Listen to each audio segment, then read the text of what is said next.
Hi friends, అందరూ ఎలా ఉన్నారు? చాలా రోజులైందండి నేను కర్రీస్ వీడియోస్ పెట్టేసి. అందుకే ఇంకా ఈరోజు పెడదాం కదా అనేసి ఇంక వీడియో షూట్ చేశాను. ఎందుకంటే ఒక పక్క స్కూల్కి టైం అయిపోతూ ఉంది పాపకి, మరో పక్కేమో నాకు వంట లేట్ అయిపోతూ ఉంటుందని ఇంకా ఫాస్ట్గా చేస్తున్నాను. అందుకే బాయిల్ చేసేటప్పుడు నేను అది షూట్ చేయలేదు. మొత్తానికి అయితే ఎగ్స్ అలా ఒలిచేసి రోస్ట్ చేస్తానండి. ఇంకా ఆనియన్స్ మిర్చి వేయలేదు ఇందులో, ఎందుకంటే మా అమ్మాయి కొంచెం స్పైసెస్ తిన్నంటుంది ఈ మధ్య, అందుకోసమని మిర్చి తగ్గించాను. మనకి కారం కన్నా కూడా మిర్చి ఘాటు కొంచెం ఉంటుంది కదా, అందుకోసమని. ఇంకా ఎగ్స్ అయ్యి మంచిగా వేపేసాను. వేపేటప్పుడు మనం చిటికెడు పసుపు అనేది వేసాం అనుకోండి, మంచి కలర్ వస్తుంది. చూడడానికి కూడా కర్రీ కూడా మంచి కలర్గా కనిపిస్తుంది. ఇంకా ఆనియన్స్ కూడా తీసి వేయించేస్తూ ఉన్నాను. అవి మనకు ఆనియన్స్ వేగేటప్పుడు చిటికెడు సాల్ట్ అనేది వేసామంటే కొంచెం మంచిగా రెడ్డిష్ వస్తుందండి. కర్రీ కూడా బాగుంటుంది, చూడడానికి కలర్ఫుల్గా కనబడుతుంది. మనం అక్కడ స్పైసెస్ తక్కువ వేసినా సరే ఇలాంటి చిన్న టిప్స్ అనేవి చాలా బాగుంటుంది. కర్రీ చూడడానికి టేస్ట్ ఆటోమేటిక్గా వచ్చేస్తుంది అనుకోండి, బట్ చూడడానికి కూడా తినాలి అన్న ఇంట్రెస్ట్ వస్తుంది. అందుకోసమని నేను ఏ వంట చేసినా సరే చాలా వరకు కూడా మంచి ఇంట్రెస్ట్గానే చేస్తాను. ఎందుకంటే అలా రెండోసారి తినాలి కదా దాన్ని. మా అమ్మాయి ముందే ఏరుతుంది, ఇదేంటి అలా ఉంది, ఇదేంటి ఎలా ఉంది అనేసి. దాని వంకలకే ముందు భయపడి జాగ్రత్తగా ఒళ్ళు దగ్గర పెట్టుకొని చేస్తాను వంట అనేది. ఇంకా ఆనియన్స్ అయ్యి మంచిగా వేగడానికి చిన్న సాల్ట్ అనేది చెప్పాను కదా, అది వేసాను. ఇది మంచిగా వేగుతూ ఉంది. నేను చాలా రోజులైందండి కుకింగ్ వీడియోస్ పెట్టి, బట్ మామూలు వీడియోస్కి అయితే వ్యూస్ అనేది వస్తుంది, బట్ అవర్స్ కౌంట్ అవ్వదంట. నాకు ఆ విషయం అంత పెద్దగా తెలియదు, ఎందుకంటే పైన అంత ఇంట్రెస్ట్ అయితే ఏం చూపించట్లేదు. ఖాళీ ఉన్నప్పుడు ఏదో ఒకటి అలా ప్రయోగం చేద్దాం కదా అని చేస్తూ ఉన్నాను. ఇంకా అందుకోసమని ఇంకా వీడియోస్ కూడా పెట్టాలి. ఎందుకంటే మనం ఇప్పుడు నా ఛానల్ చూసిన వాళ్ళు నెక్స్ట్ కొంతమందికి తెలియదు కూడా. చాలా వరకు నా సజెషన్ ఏంటంటే చాలా వరకు మీరు అందరూ కూడా వీడియోస్కి పెట్టడానికి ప్రిఫర్ చేయండి. షార్ట్ వీడియోస్ కన్నా కూడా లెంత్ వీడియోస్కి మనకు అవర్స్ ఉంటాయంట. నేను ఇప్పటి వరకు అబ్జర్వ్ చేసింది ఏంటంటే, సో నేను వాటిపైన పెద్దగా దృష్టి పెట్టలేదు. మనకి 1 ఇయర్కి మినిమము సబ్స్క్రైబర్స్ ఎలా లేదని ఈజీగా 1000 సబ్స్క్రైబర్స్ వస్తారండి 1 ఇయర్కి. బట్ అవర్స్ అనేది మనం 4000 అవర్స్ చేయాలంటే ఖచ్చితంగా వీడియోస్ వల్లే అవుతుంది. షార్ట్స్ వల్ల ఎలాంటి యూజ్ ఉండదు. సో నేను చేసే మిస్టేక్ మీరు ఎవరు చేయకండి, నా సజెషన్ ఇది. ఎందుకంటే నాది ఇంకో ఈ మంత్, మేబీ నాకు ఈ మంత్ కానీ నెక్స్ట్ మంత్ కానీ నేను పెట్టి 1 ఇయర్ అయిపోతుంది. మళ్ళీ ఫస్ట్ నుండి స్టార్ట్ చేసుకోవడమే, ఎందుకంటే ఇంక పోయినట్టే. మళ్ళీ ఫ్రెష్గా మనం చేయాలి. ఏం చేసినా కౌంటింగ్ యూట్యూబ్కి ఎలిజిబిలిటీ అనేది చేయాలి అంటే, మనం అవ్వాలి అంటే. ఇంకా ఆనియన్స్ వేయే కదా, అల్లం వెల్లుల్లి పేస్ట్ కూడా వేస్తాను, అది కూడా మంచిగా వేగింది. ఇంకా టమాటా వేసాను. టమాటా వేసినప్పుడు కూడా కొంచెం సాల్ట్ వేస్తాను. నేను ప్రతిసారి వేస్తాను. ఎందుకోసం అంటే టమాటా తొందరగా మగ్గిపోద్ది, అందుకోసమని మనకి కర్రీ అనేది కొంచెం గ్రేవీగా కనబడుతుంది అనమాట.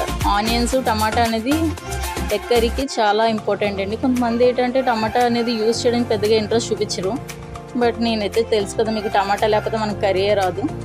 చాలా చండాలంగా వండుతాను ఇంకా నిజం చెప్పాలంటే. అందుకని నేను టమాటా లేకుండా కొన్ని కర్రీస్ వండను.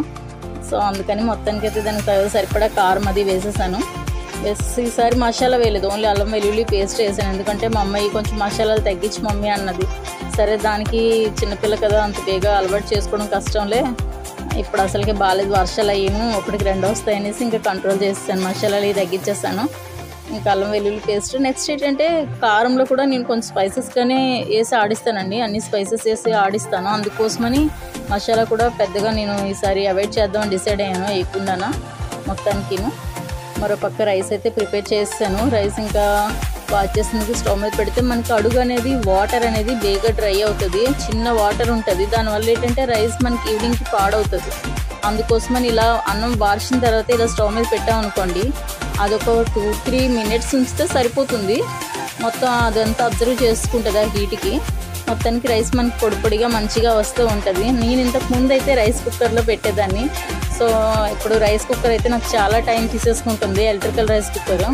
ఇంకా అల్యూమినియం తగ్గిద్దాము వాడమని అనుకుంటున్నాను, కానీ నాకు ఇవే తప్ప స్టీల్ అట్లు అవ్వట్లేదు వండడం. కానీ అవే వండాలండి ఎలా అయినా సరే, ఇంకా మార్చాలి నేను కూడా ఈ గిన్నెలన్నీ కూడా. ఎందుకంటే వీటి వల్ల హెల్త్ ప్రాబ్లమ్స్ వస్తాయని తెలిసి కూడా నేను చేస్తున్నాను మిస్టేక్ అనేది. సో అందుకోసమని తొందరగా అయిపోతుంది. అవన్నీ మళ్ళీ పెద్ద ఉంటే అన్నీ తీసి పెట్టి వండి అంత అవసరమా అనేసి బద్దకిస్తూ ఉన్నాను ప్రతిసారి కూడా. సరే మంచి కలర్ఫుల్గా ఉంది కదా కర్రీ చూడడానికి. అదే కర్రీ అయితే మాత్రం మనం ఇలా చేసుకుంటూ ఉంటే చాలా బాగుంటుంది. దీంట్లో ఇంకా కొత్తిమీర అది వేస్తే ఇంకా బాగుంటుంది, బట్ నేను తేలేదు. ఎందుకంటే నేను కొత్తిమీర అనేది ఎక్కువ అయితే తెస్తే చట్నీకి యూజ్ చేస్తాను, లేదంటే ఫిష్ కర్రీ చేసేటప్పుడు ఖచ్చితంగా కొత్తిమీర వాడతాను. మిగతా టైంలో అసలు స్టోర్ చేయను, ఎందుకంటే అది పాడైపోద్ది నేను అది వండేటప్పటికి. అందుకోసమని కరివేపాకు అయితే కంపల్సరీ ఇంట్లో ఉంటుంది. అందుకని కరివేపాకుని ఇంకా నాకు దీంట్లో పెద్దగా కరివేపాకు ఇష్టపడిన అందుకు వేయలేదు. కానీ కొత్తిమీర వేస్తే మంచి టేస్ట్ వస్తుంది అన్నమాట ఈ కర్రీకి. ఇంకా సరిపడా వాటర్ వేసుకొని మనం దాన్ని దగ్గర పడే వరకు ఉడికించుకుంటే సరిపోద్ది, కర్రీ అనేది ప్రిపేర్ అయిపోద్ది. కానీ మా అమ్మాయికి అయితే ఎగ్స్తో ఎన్ని రకాల వంటలు ఉన్నా తినేస్తుంది. అదే వేరే మనం ఏమైనా వండామనుకోండి దానికి ఎన్ని పేర్లు పెడుతుందంటే అన్ని పేర్లు పెడుతుంది. దాని దగ్గర తెలుస్తాయి అన్ని రకాలు. నేను కొత్తగా వింటాను దాని దగ్గర అన్ని వెరైటీగా దానికి తెలియని వర్డ్స్ అన్ని యూజ్ చేస్తూ ఉంటుంది ఆ పేర్లోని. నేను ఎప్పుడు వినలేని వింటూ ఉంటాను. ఇంకా టైం అయిపోతుందో పక్కన దాంతో అరుస్తూ అదేమో మార్నింగ్ లేసి ఇంకా ఇటు సర్దుకున్నప్పటికీ సరిపోదు అమ్మగారు. ఎందుకంటే మార్నింగ్ లేసి దగ్గర నుండి దాని వెనకాల తిరిగి దానికి లేపి రెడీ చేసి నేను పక్క వచ్చి వంట చేసినప్పటికీ టైం అంతా అయిపోద్ది. ఇంకా ఎలా అయితేనే కర్రీ అయిపోయింది. చూసారు మా అమ్మాయి బాక్స్ ప్రిపేర్ చేస్తాను. ప్రతిసారి బ్రేక్ పెట్టినప్పుడు బ్రేక్ నాటకాలు ఆడుకొని తినట్లేదు. ఈసారి తినకపోతే బాధేస్తానని చెప్పాను మర్యాదగా. ఇంక తింటానని చెప్పింది. చూడాలి మరి ఈరోజు ఇంటికి వచ్చిన తర్వాత తిన్నదో లేదో తెలుస్తుంది. మా అమ్మాయి క్యారేజ్ అయిపోయింది. హాయ్, పాప లంచ్ బాక్స్ అయిపోయింది. ఇప్పుడు నా లంచ్ బాక్స్ ప్రిపేర్ చేద్దాం. చూడండి,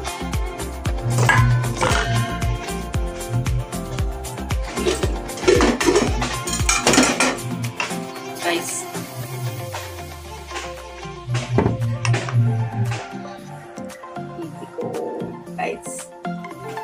రైస్ కనబడట్లేదా చూపిస్తాను తర్వాత. ఎందుకంటే ఇప్పుడు లంచ్ అనేది పట్టుకెళ్ళకపోతే మాడిపోతాం. బయట దీంట్లో పెద్దగా సెట్ అవ్వట్లేదు ఈ మధ్య నాకు. అందుకోసమని కంపల్సరీ లంచ్ ప్రిపేర్ చేసుకుని తీసుకెళ్తాం. అందుకని ఎందుకంటే బయట అంతా తినకూడదండి, హెల్త్ ప్రాబ్లమ్స్ వస్తూ ఉంటాయి కదా. అంత అవసరం నన్ను అడిగితే మాత్రం బయట ఎక్కువ ప్రిఫర్ చేయకూడదు. ఎంతమంది చేసేదాన్ని మనకన్నీ హెల్త్ ప్రాబ్లమ్స్ స్టార్ట్ అయిన దగ్గర నుండి భయపడి ఇంకా బయటకి అన్నిటికీ దూరంగా ఉన్నాను. నిజానికి రైస్ కూడా చేంజ్ అయిపోతూ ఉంది. కర్రీ ఎగ్ కర్రీ బాగా వచ్చింది, టేస్ట్ బాగుంటుంది. ఎందుకంటే వెజిటేబుల్స్ అన్నీ అయిపోయి వెళ్ళాలి ఈరోజు రైతు బజార్కి వెళ్ళి తీసుకోవాలి, లేదంటే గంట సంగతి. ఓకే బాయ్, నా లంచ్ బాక్స్ చూపిస్తాను. Bye bye. Okay friends, next వీడియోతో కలుద్దాం. నా వీడియో నచ్చితే లైక్ చేయండి, షేర్ చేయండి, సబ్స్క్రైబ్ చేయండి. Thank you so much. Bye.